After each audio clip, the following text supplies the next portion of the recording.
तो गाइस इस वीडियो में हमने डिस्कस किया था कि क्यों नीट और जेई पोस्टपोन होने चाहिए और नीट और जेई ये है क्या, एक तरीके के चाबी है या एक तरीके के वो रास्ता है जो हर इंडियन पेरेंट्स का सपना पूरा करते हैं। मतलब डॉक्टर और इंजीनियर बनने का पूरा सपना। गवर्नमेंट का फैसला भले 28 लाख स्टूडेंट्स पर हो, लेकिन 28 लाख स्टूडेंट्स प्लस उनके माँ बाप जो कि कुछ होंगे 56 लाख पेरेंट्स, और अगर उनके कोई भाई बहन हुआ, कुछ लोग जॉइंट फैमिली में हुए, दादा दादी या नाना नानी, तो 1 करोड़ से भी ज़्यादा लोगों की लाइफ डिपेंड करती है गवर्नमेंट के फैसले। वैसे तो ये एग्ज़ाम अप्रैल और मई में हो जाते थे, लेकिन इस साल क्या हुआ कि कोविड आ गया, तो ये एग्ज़ाम भी विकास की तरह लेट होते चले गए।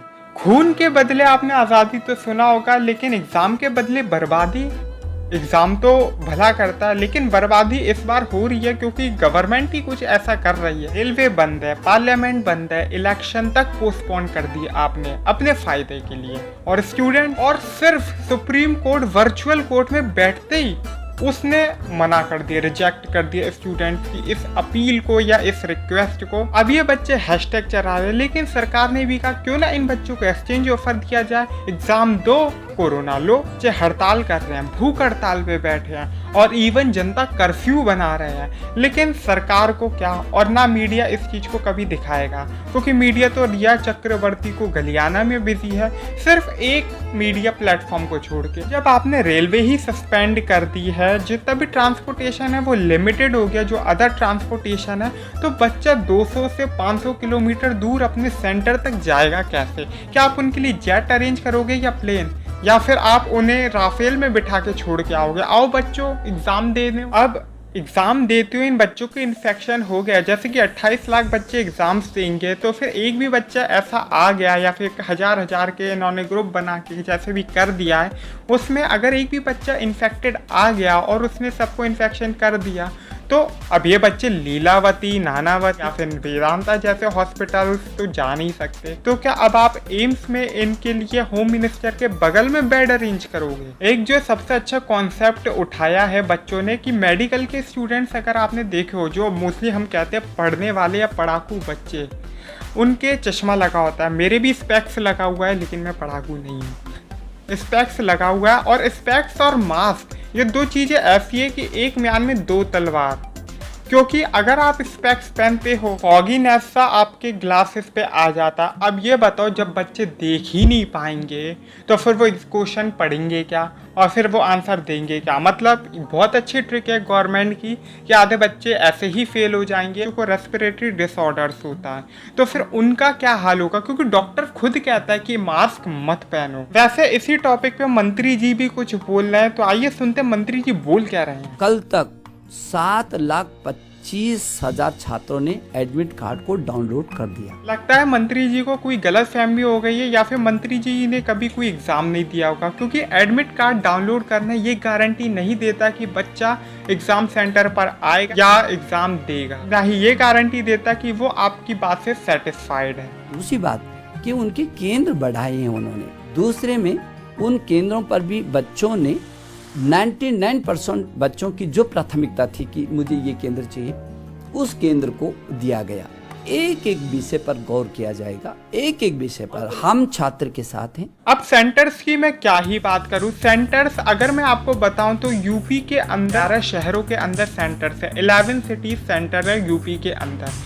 लेकिन अगर हम बात करें तो यूपी के अंदर 75 डिस्ट्रिक्ट्स हैं, मतलब 75 जिले, शहर नहीं जिले। चलो इन्होंने 11 तो दे दिया है, लेकिन अगर हम बात करें बिहार की, बिहार में तो सिर्फ 2 ही हैं। जब कोरोना केसेस इन स्टूडेंट्स के नंबर से ज़्यादा हो गए हैं, तो आप क्या अब कोविड लीग खिलाओगे 25-25 हज़ार के बैच बना के स्टेडियम के अंदर? क्योंकि आईपीएल तो इस साल हुआ ही नहीं। लेकिन अगर हम टोटल इंडिया का निकाले तो 155 सिटीज सेंटर है out of 739 districts in India. अब अगर मंत्री जी की माने कि उन्होंने कहा कि 90% से भी ज़्यादा बच्चों को हमने उनकी फर्स्ट चॉइस दी है, तो जैसे कि आपने देखा बिहार में 2 सेंटर ही है। अब जब आप बच्चों के शहरी उनके सेंटर की चॉइस में नहीं डालोगे, क्योंकि बच्चों को मैन्युअली तो लिखना नहीं होता कि आप बेटा आपको सेंटर क्या चाहिए, आप ऑप्शन दे तो उसमें से सेलेक्ट करना होता है। अब सोचो इंडिया में एग्जाम हो रहा और आप ऑप्शन में सेंटर के ऑप्शन में इंडिया ही ना दो। गवर्नमेंट तो बोल रही है कि साल बर्बाद होगा बच्चों का, लेकिन गवर्नमेंट बोल रही है क्योंकि जब ये फाइनेंशियल ईयर का ड्यूरेशन चेंज कर सकते हैं, बजट को मिक्स कर सकते हैं, सरकार गिरा सकते बना सकते हैं, आर्टिकल्स चेंज कर सकते हैं, नए अमेंडमेंट ला सकते हैं, तो गवर्नमेंट ऐसे कैसे बोल रही है? नेता खुद छुट्टी पे है, इलेक्शन पोस्टपोन कर दिए नेताओं ने अपने फायदे के लिए, सुप्रीम कोर्ट वर्चुअली काम कर रहा है, तो क्या नेताओं की ही जान की वैल्यू है? हम इंसानों की वैल्यू नहीं है या फिर स्टूडेंट्स की वैल्यू नहीं है? लेकिन ये मेरे ख्याल से फर्स्ट टाइम हो रहा होगा कि इन स्टूडेंट्स के सपोर्ट में काफ़ी लोग उतरे, काफ़ी सोशल मीडिया के लोग उतरे इन स्टूडेंट्स के सपोर्ट में, काफ़ी मीडिया के लोग, मीडिया तो मैं कहूँगा एक ही ग्रुप उतरा, क्योंकि बाकी तो रिया चक्रवर्ती में बिजी है, और सोनू सूद का एक बहुत बड़ा सैल्यूट, क्योंकि सोनू सूद को मुझे बिल्कुल भी डाउट नहीं था कि सोनू सूद स्टूडेंट्स के साथ खड़ा होगा, क्योंकि हमने लॉकडाउन में भी देखा वो कैसे खड़ा हुआ था।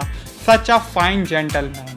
और मैं और स्टूडेंट से भी यही कहना चाहूँगा कि अगर आप चाहते हो, आप, क्योंकि सब लोगों का फेवरेट एक्टर सोनू सूद तो होगा नहीं, किसी का अक्षय कुमार होगा, तो किसी का शाहरुख खान होगा, किसी का सलमान खान होगा, तो आप लोग अपने अपने फेवरेट एक्टर को भी टैग कीजिए और उनसे भी रिक्वेस्ट कीजिए कि प्लीज़ हमारे साथ खड़े हो, क्योंकि मुझे तो नहीं लगता सरकार का बिहेवियर देख के कि ये लोग पोस्टपोन करने के फेवर में है, क्योंकि अभी ये वीडियो बन रही, अभी तक तो कोई पोस्टपोन हुआ नहीं है। कि मैंने काफ़ी देर मंत्री जी के इंटरव्यू के बाद वेट किया था कि हो सकता है ये कोई नया डिसीजन ले आए। अब जो बच्चे आज क्वेश्चन पूछे, हालांकि मोस्टली इनमें से वो बच्चे थे जो JNU और जामिया के साथ खड़े नहीं हुए थे और ये बोला था कि प्रोटेस्ट करना सही है, दंगे करना सही है या क्वेश्चन करना सही है। अब जब इन पे आई है तो खैर लॉजी और मैथ पढ़ने वाले इन फ्यूचर इंजीनियर डॉक्टर्स को कम से कम पॉलिटिकल साइंस का लेसन तो सीखने को मिल गया। सरकार की जैसी हिस्ट्री रही है तो जो एक्टर्स,